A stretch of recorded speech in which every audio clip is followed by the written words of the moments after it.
Why is January the first month of a new year? That's a curious question.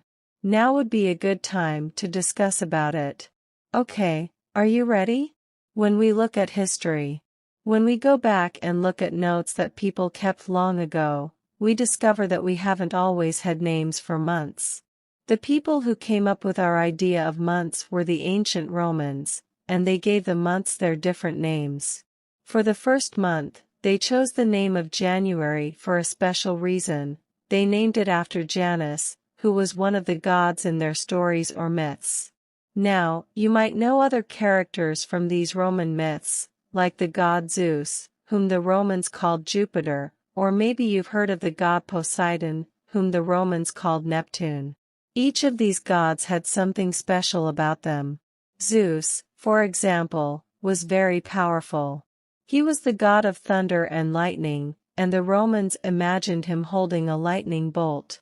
Poseidon was the god of the sea, and the Romans imagined him holding a spear and riding the waves, but not Janus. This is how the Romans imagined Janus.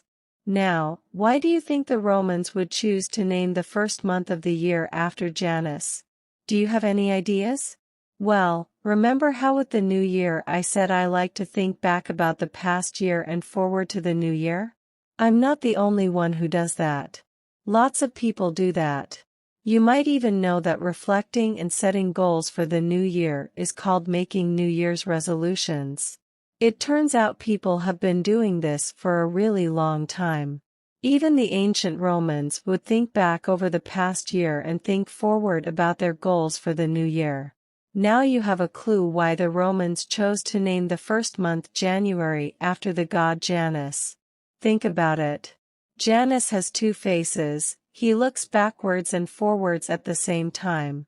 It's just like people do at the beginning of the new year, looking backwards, thinking about what happened in the past year, and looking forward, thinking about what will happen in the year ahead. You might even take a minute to look forward and backward in your own life. What's one important thing that happened to you in the past year? What's one goal you have for the next year? Our calendar today is based on the calendar that the Romans invented, but the Roman calendar isn't the only calendar in the world. People in other parts of the world invented other calendars and gave different names to their months. Not every calendar has the new year around January. For example, you might have heard of the Chinese New Year that happens near the end of winter, a few weeks after the Roman New Year, because that's when the Chinese calendar says that one year ends and the next begins. There's also the Persian New Year called Nowruz, which happens on the first day of spring. The Jewish New Year, Rosh Hashanah, is another example of a different calendar. It happens at the beginning of fall.